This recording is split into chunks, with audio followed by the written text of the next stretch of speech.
to read the story, Sitting Ducks. Are we all listening? Yeah.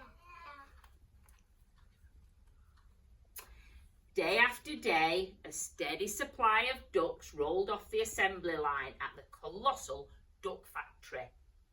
Alligators pushed buttons and pulled levers that kept the machines humming, while conveyor belts moved the ducks through the factory. Finally, the ducks were loaded onto trucks for their journey to the city.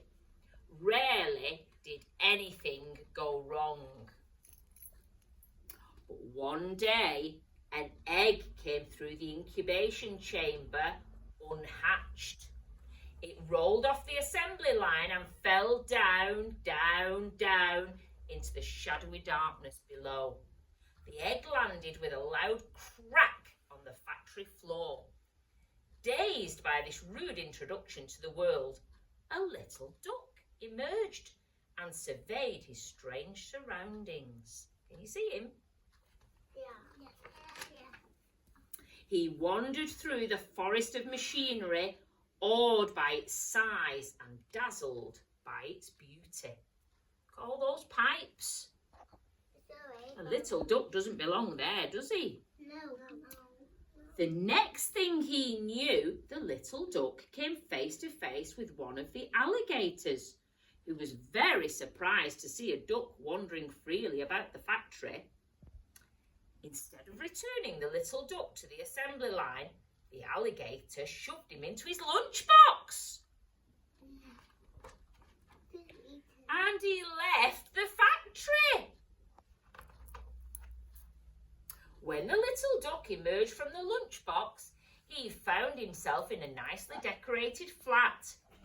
The alligator acted friendly, but all the while he was thinking what a delicious meal the duck would make when he was nice and fat.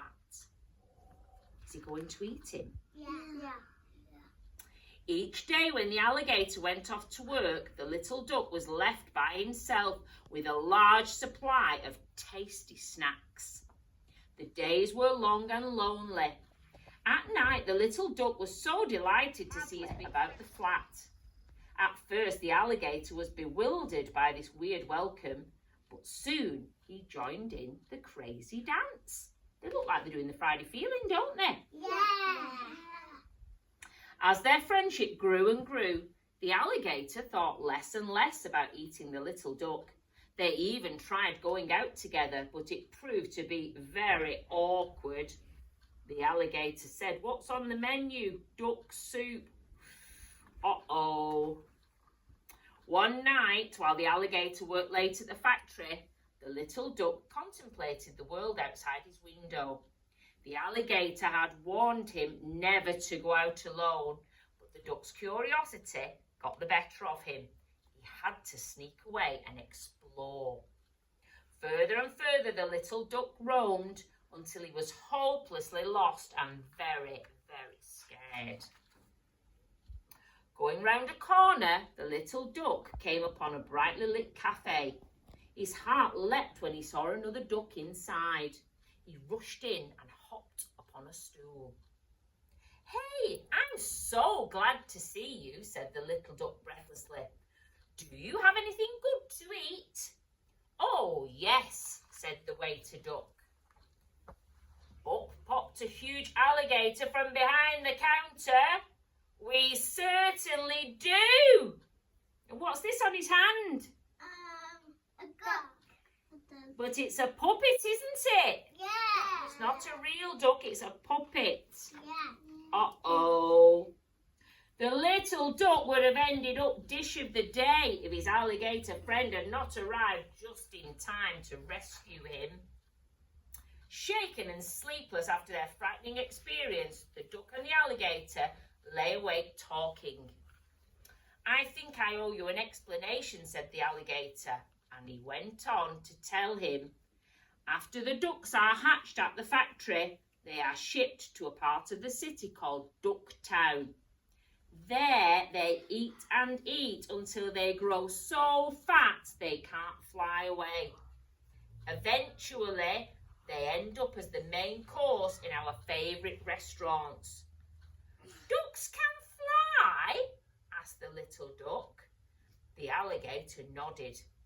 The duck was quiet for a while. Then he asked, "Will you take me to Ducktown? I have a plan." The next day, the alligator took the little duck to the edge of Ducktown. It was very difficult for them to say goodbye. "Don't worry," said the duck. "It's better this way. Trust me." The little duck wasted no time spreading the news. At first, nobody would believe his story about the alligators. They thought he was just a troublemaker. But when the little duck showed them the menu from the cafe, the ducks were stunned. "Listen," the little duck said, "this is what we have to do." He told the ducks, oh gosh, look at the poster, fly or die. He told the ducks that if they exercised every day, they would lose weight and become strong. Then they would be able to fly south where they would be free from the alligators. But can you see them all doing their exercises? Yeah. Soon the sky was filled with flying ducks. After some practice, they were ready to fly south, just as ducks are supposed to. When the alligators looked up and saw their delicious ducks flying away, they were very angry. All except for one alligator who was very, very sad.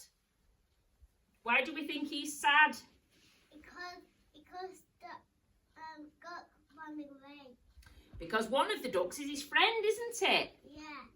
The alligator was sure he would never see his little friend again, but suddenly the duck burst into the flat with 2 tickets in his hand. "I couldn't leave without you," they said.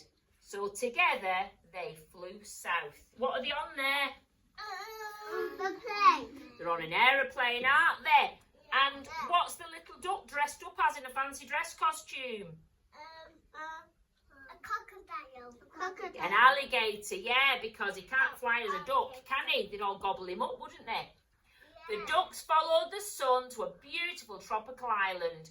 They were thrilled to find their little hero waiting for them, but they were very nervous about having an alligator there. They needn't have worried though.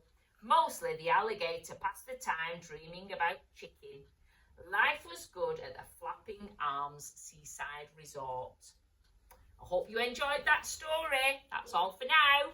Yeah.